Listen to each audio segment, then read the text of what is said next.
Halo, assalamualaikum warahmatullahi wabarakatuh. Jadi saya itu nggak sengaja nemuin artikel ya. Tadinya sih saya sedang nyari info atau berita apakah profesi blogger itu masih ada apa enggak sih, masih dianggap apa enggak gitu. Dan saya nemuin artikel yang relatif baru, 12 Januari 2023 ya. Ditulis oleh siapa ini? Muhammad Farhan Syah di Trend Asia ya. Nah, di sini itu bilang bahwa banyak netizen yang bilang jadi blogger mah gampang. Saya nggak tahu konteksnya dia bilang kayak gitu dari mana. Yang jelas saya sih cukup yakin bahwa banyak orang yang anggap bahwa jadi blogger itu gampang. Tapi saya bisa bilang sebagai blogger yang lumayan senior ya, ngaku senior. Senior doang ya, tapi secara ilmu sih sebenarnya yang baru-baru juga sudah menyamai bahkan melebihi yang senior sih sebenarnya. Um, tapi yang jelas saya mulai ngeblog itu dari 2008 dan saya bisa bilang lah beberapa kesulitan dalam menjadi blogger gitu ya. Nah kalau dari versinya ini Muhammad Farhan tadi ya. Nomor satu brainstorming mati-matian untuk menentukan ide tulisan. Jadi yang susah banget itu menentukan kita menulis apa sih dan emang bener ya. Itu nyari ide itu emang kayak susah banget gitu. Kayak pikiran tuh mau nulis apa ya, mau nulis apa ya, mau nulis apa ya kayak gitu terus. Nah kalau saya sih sebenarnya ide nulis itu paling gampang itu dari yang tiba-tiba terbersit di kepala gitu kayak misal lagi pengen nulis opini gitu ya. Saya lagi ngelamun terus mikir apa, nah itu saya jadikan tulisan. Atau yang gampang lagi sebenarnya misal nulis produk gitu ya, ya yang baru diluncurin atau yang lagi kita pengenin atau misalnya tentang yang lagi trending. Pokoknya sesuai kebutuhan pasar gitu. Nah, lebih gampang lagi juga kalau misalnya nulis tutorial ya udah saya nyari artikel-artikel yang emang dibutuhin atau yang pernah saya alami. Kayak misalnya saya pernah ngalamin rusak apa terus saya bisa merbaikin ya saya jadikan artikel. Atau ya saya nyari riset keyword aja gitu buat nyari apa sih kata kunci yang dibutuhkan oleh pengunjung. Itu nyari ide banyak sih caranya. Yang kedua, riset keyword supaya tulisan tembus halaman pertama Google. Nah, kalau saya tadi kan riset keyword cuma buat nyari ide nulis. Tapi kalau ini riset keyword supaya bisa nempatin page one Google. Itu lebih susah lagi karena ini berhubungan sama SEO. Kita nyari keyword yang banyak yang nyari tapi belum banyak yang nulis gitu loh. Persaingannya tuh masih rendah tapi banyak yang nyari. Tentu saja itu ya agak susah ya walaupun sudah ada banyak tools. Kemudian berikutnya menentukan foto yang menarik untuk konten. Ini nggak terlalu susah sih ya, kalau yang udah biasa sih lumayan gampang. Tapi ya kadang malesin gitu ya. Saya setuju emang malesin. Nah ini cuma 3 aja yang ditulis, padahal menurut saya masih banyak gitu ya. Makanya saya mau menambahkan, ini websitenya berat banget, Trend Asia. Saya nggak suka sama websitenya. Ini mungkin didesain buat HP ya, makanya pas di laptop ini berat gitu. Scrollnya tuh nggak enak. Scrollnya tuh bener-bener nggak enak. Oke, kita close aja karena berat bikin laptopnya jadi hidup kipasnya gara-gara saya sambil ngerekam layar. Oke, kita move to my version ya, versi saya. Menurut saya susahnya jadi blogger yang pertama itu ketika kita menemukan writer atau blogger blog atau writer blog ya. Bisa disebut biasanya sih penulis-penulis yang tiba-tiba kayak susah banget gitu loh, kayak ada penghalang yang bikin kita tuh susah buat nulis gitu. Makanya ini juga sebenarnya masih nyambung nih sama poin ini ya, yaitu memberanikan diri untuk memulai. Jadi kita tuh kayak ada rasa khawatir ya, takut tulisannya jelek, terus kayak takut memulai, pokoknya berat aja gitu loh. Itu tuh dirasain banget sama blogger ya dan penulis-penulis pada umumnya. Makanya dua hal ini nih, writer blog dan memberanikan diri untuk memulai merupakan hal yang paling sering saya alami sih sebenarnya. Kemudian berikutnya yang susah juga itu mengumpulkan data kredibel.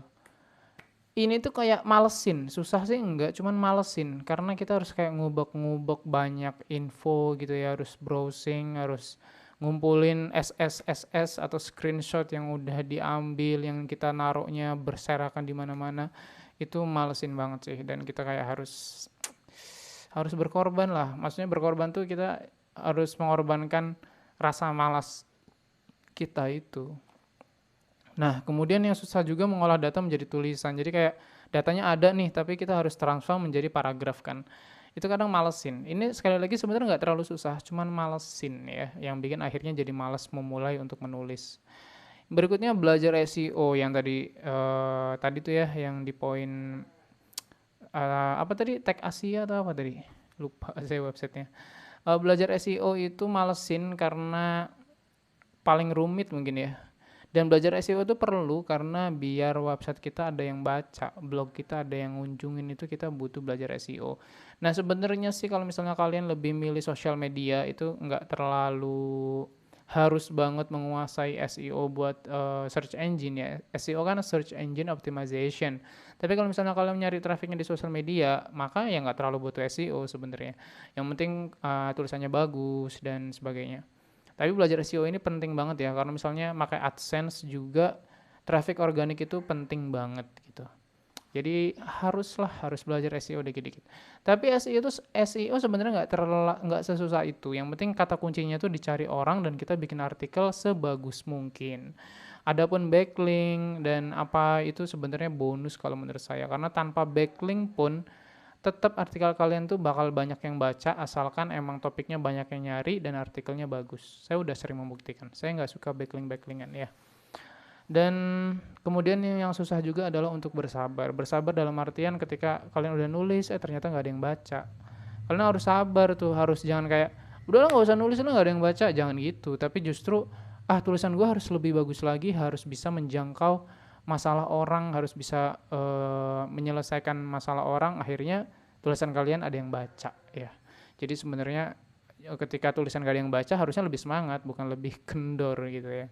Nah itu menurut saya susahnya jadi blogger. Ini belum ngomongin teknis, karena kalau misalnya kalian pakai WordPress itu kadang ada aja gitu ya masalah kayak website tiba-tiba lemot atau tiba-tiba 500 error gitu, nggak bisa diakses, tiba-tiba memorinya penuh dan sebagainya. Itu masalah-masalah teknis yang kalau misalnya pakai blogger ya susah di awal. Blogger blogspot maksudnya ya, custom domain mungkin susah di awal tapi berikutnya gampang gitu. Tapi kalau WordPress self host yang udah biasa mungkin nggak terlalu susah, tapi kalau belum biasa tentunya itu sebuah tantangan yang lumayan berat gitu ya.